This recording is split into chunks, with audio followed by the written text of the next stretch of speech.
Hello everyone, thank you for joining us at this news on Equinoxe television. I am Babli Jonathan.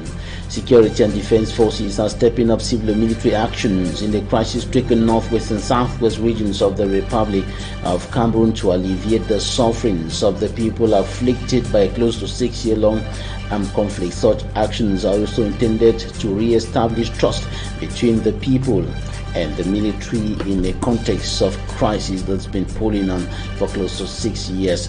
Today, CEMAC commissioners say the sub-region is facing unfair competition, especially in the insurance and hydrocarbons sectors, and this is what they are discussing here in Cameroon's economic capital, Douala. Those were top stories.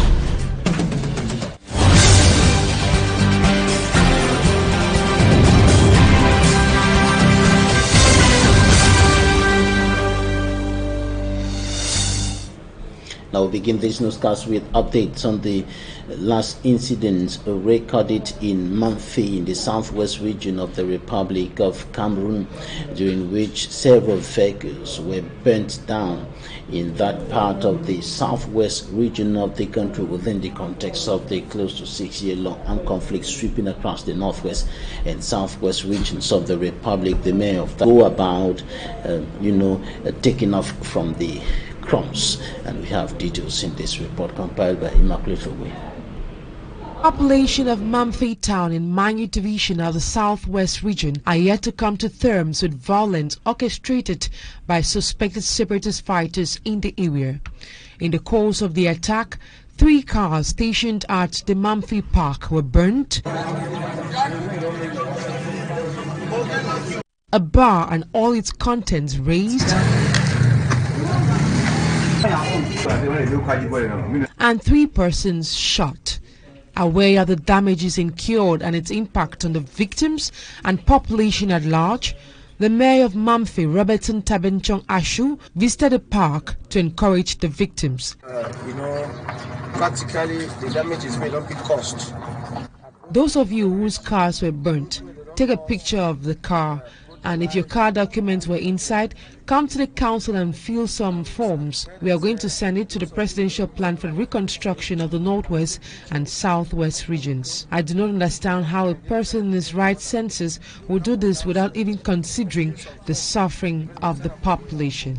I don't know why a jovial young man like that, where it is so far for your daily bread. Mayor Beton Tabenchong Ashu promised the population that stringent measures will be taken to prevent such incidents from happening again.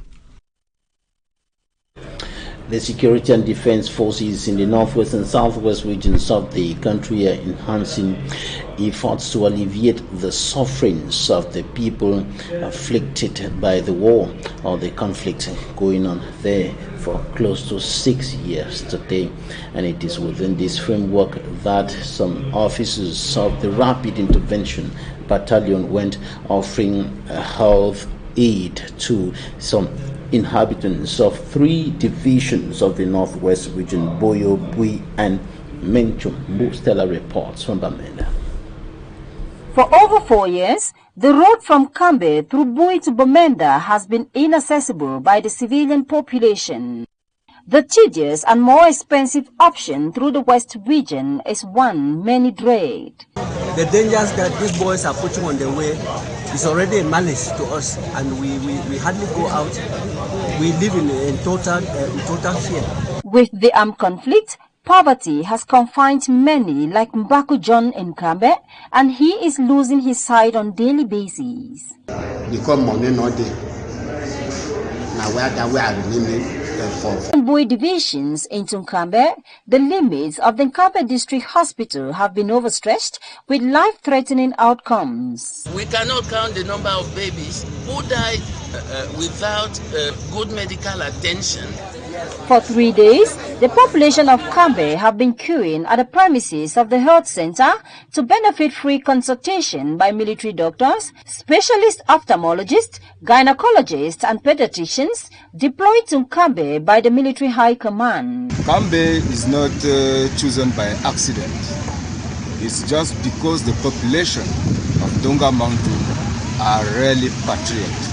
We are working hand to hand with them, and we realize that they have problems of health. That's why my collaborators decide to launch this campaign in various domains. It's the way for us, to celebrate with them prior to the festivities of the 20th of May, to materialize the concept of army and nation here. After consultation, it is a mindset change for Mary Ali. Ministry there, they get na gone. I know we know say they get mixing where they help people then they. Again for thank the ministry then for the mixing way they don't bring her. The visiting delegation, led by the General Coordinator of the Rapid Intervention Battalion, Colonel Pelene Francois, also equipped the hospital with 2 brand new incubators to strengthen the capacity of the hospital in the fight against the high rate of infant mortality. This is a disease prevention activity. It is also a health promotion activity, and it's a case management activity. The activity will also improve financial access and affordability to healthcare. Like Oliver Twist, Musa Shameful, Mayor of Kambe, wishes the road networks are also made accessible by the engineering corps of the military. And several persons displaced by the armed conflict in the northwest and southwest regions of the Republic of Cameroon are seeking refuge, most of them in deplorable living conditions in parts of the west region of the country, in particularly localities close to the border with the northwest region of the country. The impact of the continuous influx of IDPs, internally displaced persons from the northwest region, is bringing a burden to bear on the population and even the administrative services in that part of the west region, or in those parts of the west region of the Republic. And of course, many of them are now striving to survive with the aid of civil society organizations, including the Women's International League for Peace and Freedom and the women of that organization led by Viviane Guimea, who is the Cameroon branch president, when offering some training to the IDPs, especially the women in that part of the country, notably in the Fongo-Tongo, offering them some training in order to enable them to fend for themselves, to be able to put food on their tables. And of course, this is coming to alleviate their sufferings. And now let's have some details in this extract of the Africa coordinator of the Women's International League for Peace and Freedom, CV Jacqueline Dokmo, in this extract. The project of Fongo-Tongo is part of a big project on the socio-economic empowerment of 500 internally displaced women and girls mothers from the Menwa division. In Fongo-Tongo exactly, we had to train 82 women in income generating activities. The idea is to reduce their vulnerability and give them the possibility of making their life by their own. This is the result of the findings that we made during our gender conflict analysis. So by this training, we want to build capacities of these IDP women and give them the possibility of being autonomous and being financially autonomous and take care of their families. We also train girls mothers from the community so that there is social cohesion, because if we train only IDPs, we might have a dynamic which is not okay in the community. That's why we have IDPs and girls mothers in the same community. So in Fongo-Tongo, we train these women in specific income generative activities, including mushroom culture, transforming cassava into flour and using the flour to make cake and so on. We also train them in snail farming. We also train them in agriculture. Rape a major threat to the physical and mental well-being of young girls in urban and rural areas in the Republic of Cameroon. A case in point in this newscast is that of a 13-year-old young girl in Kaili in the Far North region of the Republic of Cameroon who came under the heavy arm or the destructive arm of rape. The suspect has been arrested and accomplices are being tracked down by forces of law and other. Malaglory reports. The blood stains on this bed sheet and on little Amina's dress is a result of sexual abuse. The 13-year-old girl was raped in the Kahele locality, far north region of the country, by a young man, Doba. He said he would take me home and later asked me to sleep with him, which I refused. He then forced himself on me. Then I started bleeding. Mentally unstable, the girl was taken to an isolated building belonging to an old woman where she was raped. According to the population, the woman was found in the possession of Amina's dress. The act left the young girl bleeding, and which called the attention of neighbors. I was informed by my neighbor that my daughter is with her and she is bleeding. I asked what was happening. She said, my daughter slept with Doba, which I then forced my daughter to take me to his place. That was when I called the gendarme to take the man away. The man was caught and immediately handed to security officials for questioning.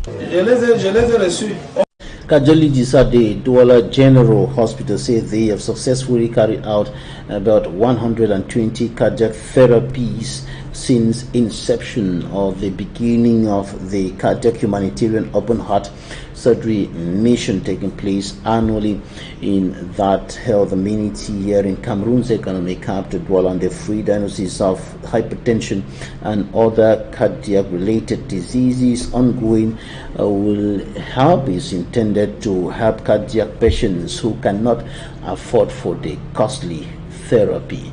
Innocent has more.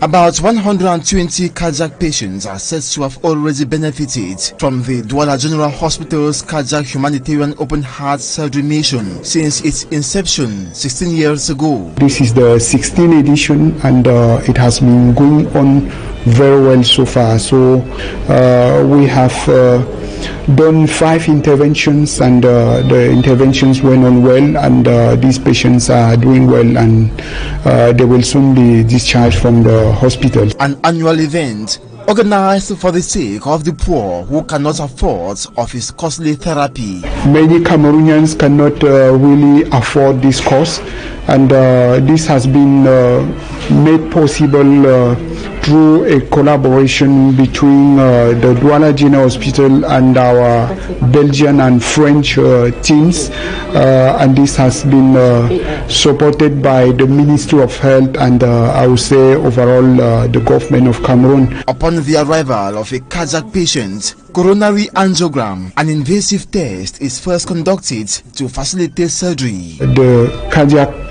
interventionist will inject a liquid to make the arteries of the heart visible, and this is usually done to diagnose a disease affecting the arteries of the heart, but we usually also do it prior to cardiac interventions, to cardiac surgery, to appreciate the arteries of the heart before going for surgeries. Free hypertension therapy and other cardiac related diseases began at the Douala General Hospital May 3, with patients from Cameroon and neighboring countries visiting for diagnosis. The cardiac humanitarian open heart surgery mission of the Douala General Hospital goes behind the curtains this May 17th, 2022. And it will continue to May 17, and Professor Nzudi Anastasie, cardiologist, expert in heart rhythm, coronary angiogram, says that the cardiac humanitarian open heart surgery mission is a significant help, is significantly boosting healthcare for cardiac patients in that health community and the nation at large. Now take a listen to him.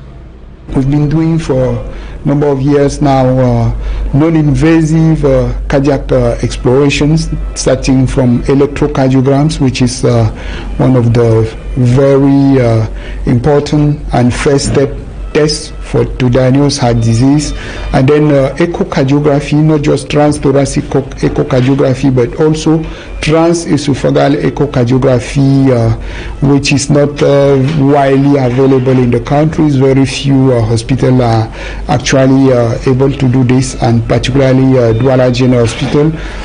Also doing stress tests, which is not available in so many health facilities. Regarding invasive tests, we've been doing cardiac pacing. We've also got the opportunity to do cardiac defibrillators. So these are things that were already going on. So coronary angiogram is coming as an add-on to make the Douala General Hospital equipments taking another step that can help the population of Cameroon, the entire population of Cameroon, but also the population from the neighboring countries. Professor Zudi Tamja speaking there.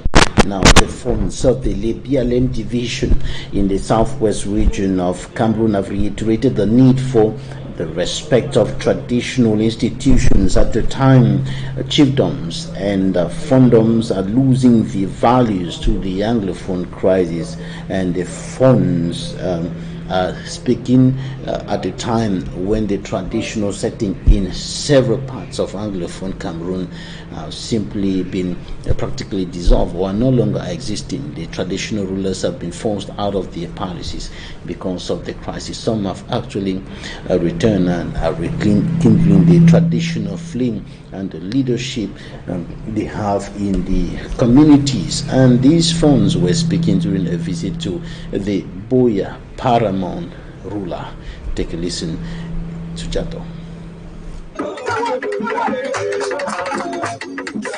Headed by Fon Fontaine Gifford, the first-class paramount ruler of the BLM division in the southwest region, these traditional rulers of the BLM people are here at the palace of His Royal Majesty, Dr. Robert Isuka Endeli, the first-class paramount ruler of Boya. We, the BLM funds, together with our elite, we are here in Boya to congratulate our peer, our brother, who are ascended to the throne of the paramount throne of Boya. We are here because we are happy for him. We are here because we found it necessary that this fraternal bond has to be created. The royal delegation was accompanied by Minister Paul Tassom, a notable from the BLM division, who talk on strength in unity. Talking for the palace of Boya, Chief Mafaninje Martins came back on the legendary hospitality nature of Boya and the Boya people. We, the people of Boya, as a paramount chief, as earlier said, we receive our hands are open. We receive all the tribes in Boya. We live with everybody in harmony. This is the first time the funds of the BLM division are visiting the palace after the coronation.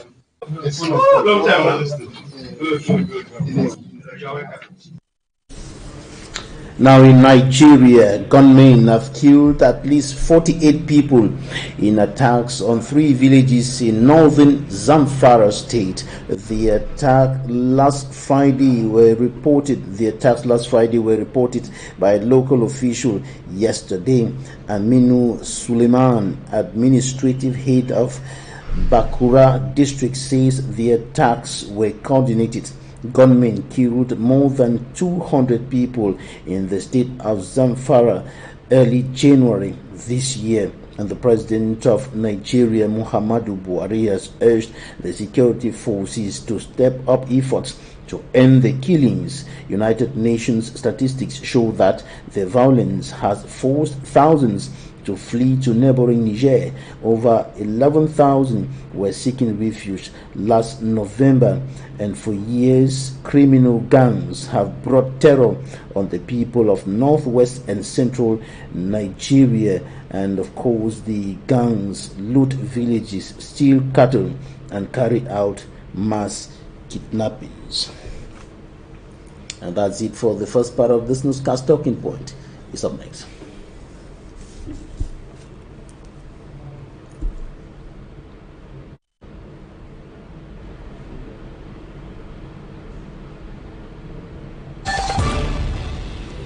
Thank you for joining us in Talking Point today, and we're receiving Divine Chanukon joining us from Maryland, United States of America. He's the host of Chat Night Africa. Divine, you're welcome. Thank you so much. It's my pleasure. The confusion between humility and timidity. Oftentimes, humility or humble reactions and actions are often interpreted as timidity and sometimes as weakness. And in one of your videos talking about this, you made allusion to a scenario that you witnessed there in the United States of America. Tell us about that. By the way, thank you for inviting me to share some views, my views, with your followers, your viewers. Yes, some time ago in Maryland, I went to a grocery store, and on looking to the left, I'm looking for a space to park my car, and I saw two people so smartly dressed. You would think that they're lawyers or bankers in three-piece suit. Guess what they were doing? Punching each other in the face. It felt like a dog-eat-dog fight. So I'm asking myself, what in the world would make two gentlemen looking so cute, clean-shaven, punch each other, fight each other like they wanted to rip each other apart? Now, I came to the conclusion that it has to be something that fuels all of us when our ego or when we are challenged. That thing is called ego. You see, when people feel challenged, they don't want to walk away as weaklings. They would rather want to look like victors. And that is where the problem is. You see, my friends, not all battles are worth fighting. Because even if you win some of those battles, there's no trophy to take home. And then people tend to conflate the meanings of humility and timidity. Now, I was watching this lady on television, Joyce Meyer, and here's what she said. Humility is power under control. So it does not mean that because you are humble, you are a doormat for people to walk all over you. No, absolutely no. So that's usually where people find themselves in trouble, or why people find themselves in trouble. If you look at the prisons, the jails, oftentimes people are there because they simply didn't want to or could not walk away from a situation.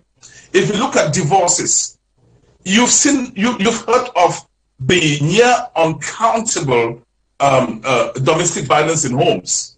And that's simply because the husband cannot walk away from an argument, or the wife cannot walk away.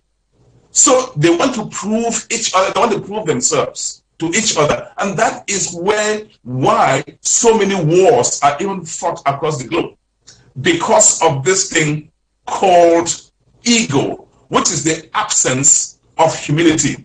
I insist, humility does not mean timidity.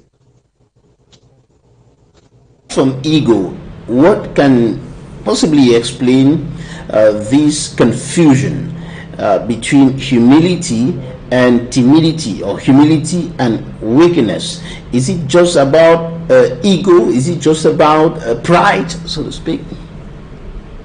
Tell you this, you see, there are times I have the problem myself.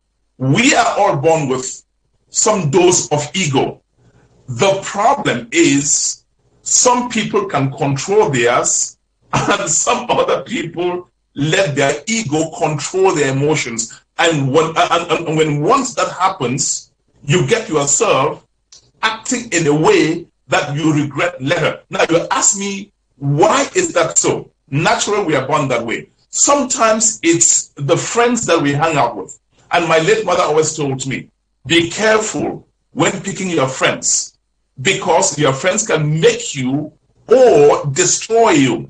Sometimes it is the culture industries, the homes that we grew up in.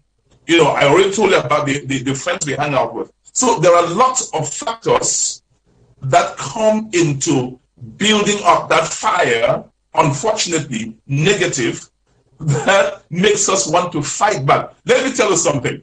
There's this little joke that a couple went to see a psychiatrist doctor, and the man complained to the doctor that he just couldn't understand what was going wrong with his wife. The doctor said, but why wouldn't you know what's wrong with your wife? And the guy said his wife was losing her mind. And the doctor asked again, push a little further, what is the problem? And the man said, my wife has been giving me a piece of my mind until she has none left. Here is the point I'm trying to make here, my friends. When you think that you will always fight back, give people a piece of your mind, like that woman, soon you may have none left.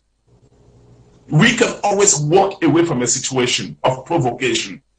It's not every time you have to react. As a matter of fact, sometimes when you don't react, you are on the higher ground. Let me take a situation that happened here in the United States. Everybody knows about Donald Trump, President Trump, and what happened to Congress and what he's now being accused of allegedly, or the role that he allegedly played. He's said to have coaxed his supporters, and all of us saw the speech he made. Now, those folks are going to jail. Those who went and attacked Congress are going to jail. A lot of them are going to jail. They're being jailed now. President Trump is having his 3 square meals a day in his mansion in Florida. This reminds me of what my mother told me. Be careful when you take advice from people who will not be there when the consequences come. And consequences for our actions, yes, they will always come. So ego is a very dangerous thing. That's why I did this video, and I do a lot of videos. Hopefully, those videos help somebody. When we look at the aspect of peer pressure, right from childhood, there were moments like that when an argument is going on, and then the next person to you will tell you something like, would you let that go? Are you a weakling? Are you a coward? And then you get into action. What should be your response? What should be the response to such provocative words that sometimes take you out of or off guard? Sharing with you what one of my parents told me. Divine, my son, if you're in a group, a crowd of 100 people, and 99 people are going right, if you do not feel that going right is the right thing to do, it's fine if you alone go left. You see, group action fueled fueled by peer pressure is dangerous, because first, you don't know what people's backgrounds are. You have no idea. You don't know what their fallback positions are. Maybe they're able to hire a lawyer and you're not able to hire a lawyer. That's why I keep telling people, peer pressure, group action might make you look heroic. Let me share an experience with you I had in the primary school back in Cameroon. We had this guy who was muscular. If you know how Francis Ngannou looks like, or Mike Tyson. So this guy was a bully. He always bullied us in class, and one day we decided to put a stop to that nonsense.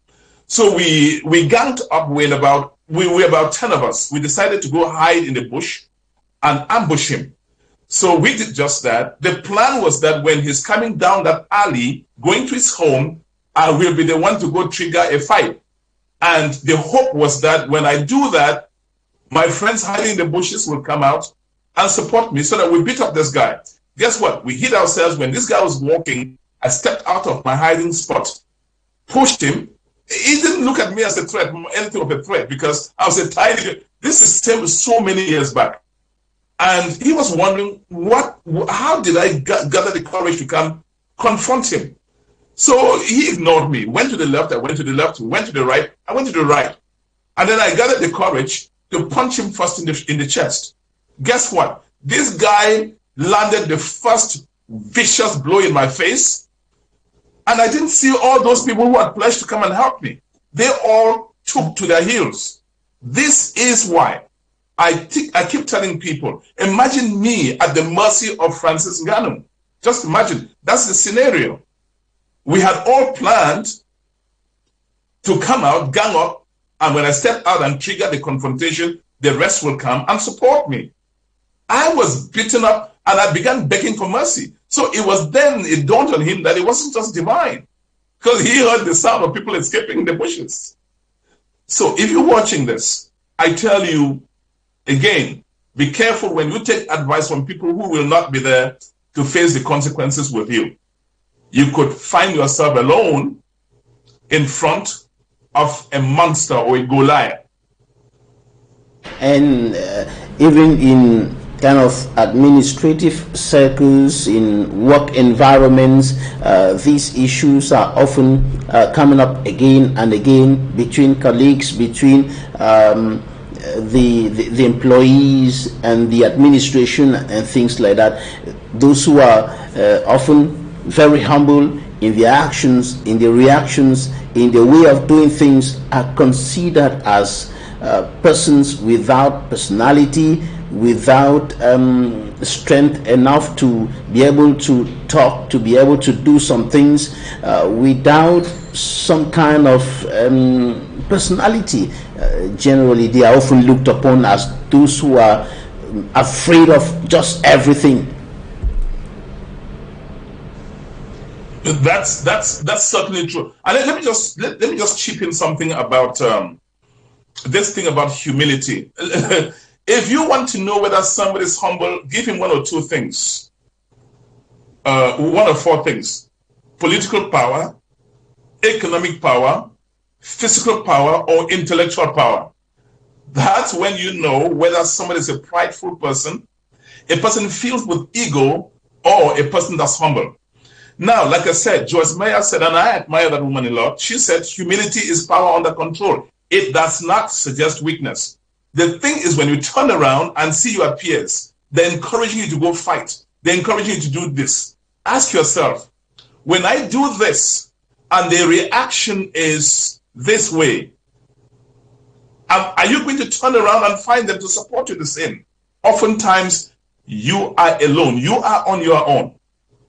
You are on your own. I know people who have lost jobs because they wouldn't walk away from a fight. I know people who've been divorced because they would not walk away from a fight. I know people who have found themselves in so much trouble because they will not walk away from a simple argument. They want to prove that they're the winner. They don't want to look like they're weaklings. That is a problem. And unfortunately, all of us have that seed in us. I have it. It's had to take a lot of work on me to gather myself when my ego is challenged. I was never one who would walk away from a fight. But like they say, when you age, you begin to realize how much time you wasted on nonsense.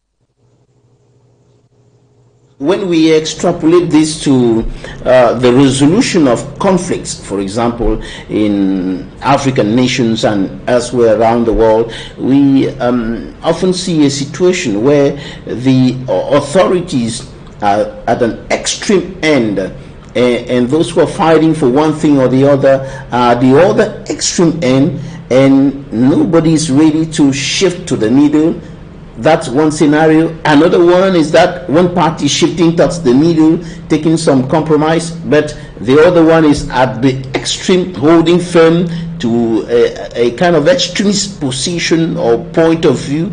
And this has been kind of a hindrance, a barrier to dialogue that is being talked about everywhere as a solution to problems like the one in your home country, the Anglophone crisis. Agree more.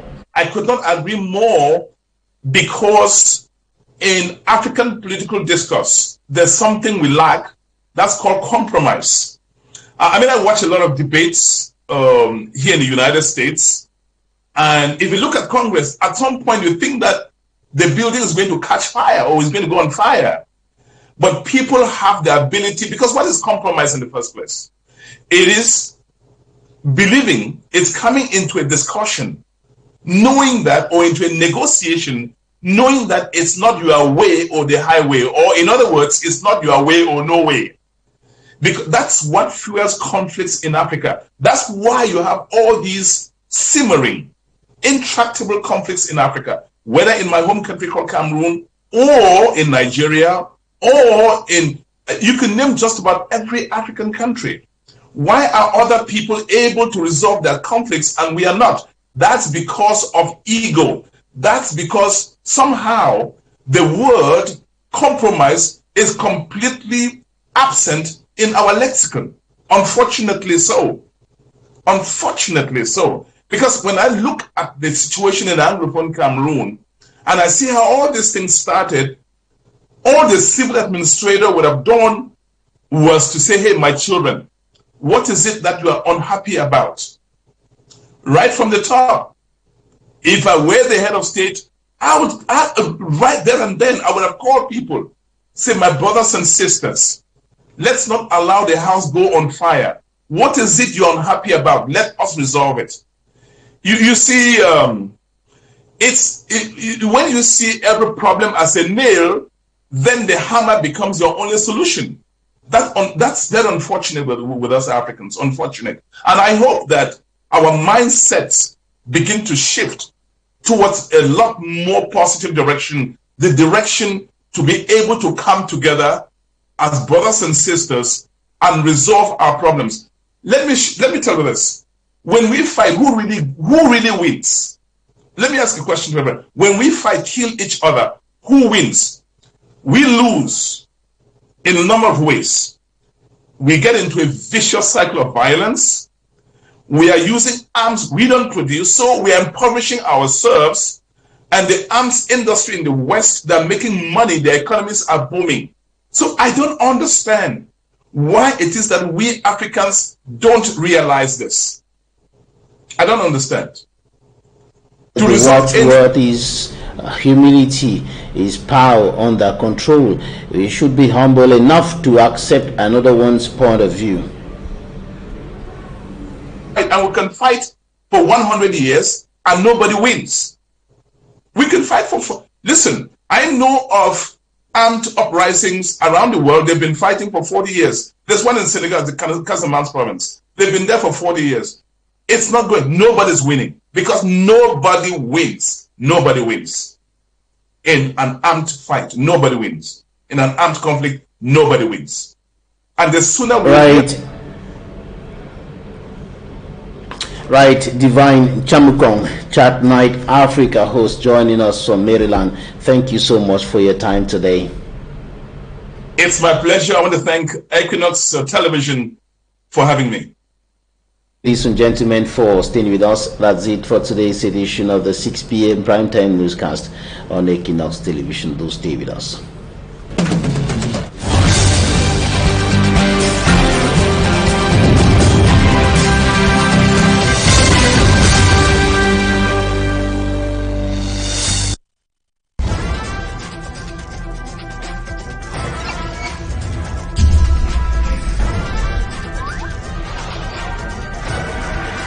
Equinoxe Télévision, au-delà de l'image, nous rendons compte. If you suspect you may have a coronavirus infection, please call your healthcare provider in advance and let them know you are coming. This can help them be prepared. WHO recommends preventive measures to reduce your risk. Wash your hands frequently using soap and water or an alcohol-based hand rub. Avoid touching your eyes, nose, or mouth. Avoid eating raw meat and unnecessary contact with wild animals. Avoid close contact with anyone with flu-like symptoms. When coughing and sneezing, cover your mouth and nose with a flexed elbow or use a tissue. Take particular precaution while traveling. Seek medical care early. De lundi à vendredi sur Equinoxe Télévision. Même si vous êtes directrice d'une entreprise, vos enfants restent vos enfants. Et du temps pour vos enfants, vous les avez toujours. J'ai horreur de ce genre de guerre où on se prête en disant mes enfants aiment plus le père que moi leur mère. Vraiment, il ne faut pas se livrer à ce genre de jeu parce que en réalité, si les enfants aiment leur papa, c'est une très bonne chose. Cette femme est peut-être irresponsable. Il faut bien mettre cette hypothèse sur la table. Il y a des moments dans la vie de la famille où lorsque la femme n'est pas là, c'est un problème. Ce n'est pas parce qu'elle fait des gardes qu'elle a ce problème. Je pense qu'on est là en face d'un soubresaut de l'instinct maternel. Elle n'a jamais conçu le mariage, comme dit ma fille Isabelle Carole, comme complémentarité. Elle a toujours conçu le mariage comme, j'allais dire, sa chose, son accaparement, et que même son homme allait être sous ses jupons. En compagnie de Donald Briskamgang, ce matin, Isabelle Carole-Zoped, Bonbon Bengan Kanji et Géraldine Mafo, Madame Michon vous accompagnera. Et merci de nous retrouver ce matin. De lundi à vendredi sur Equinoxe Télévision. We are supposed to be thinking on how to carry the nation ahead. But look at it, we are talking about things that do not even have any capacity to add to Cameroon's progress. I mean what I'm saying. It doesn't have anything to contribute to the progress of this nation. So I am ashamed that we are discussing this kind of thing. I am ashamed that our ministers can say what they say. I'm ashamed that we have administrators who do not think of how to progress the nation. They think on how to press on individuals. Les alors tout, je rappelle qu'on ne fait pas la pression à la justice camerounaise. La justice a son temps, elle fait son temps. Donc c'est parce que le professeur Camton a parlé que... Non, c'est le timing de la justice. Ceux qui ne font que brandir la paix depuis le début et qui n'ont fait aucun mal à aucun citoyen, à moins qu'on ne nous prouve le contraire, ce sont les réactions barbares envers ces gens-là, qui n'ont fait de mal à personne, qui conduiront justement le pays vers une bagarre. Je vois ici aujourd'hui que tout simplement nous voulons un changement au Cameroun.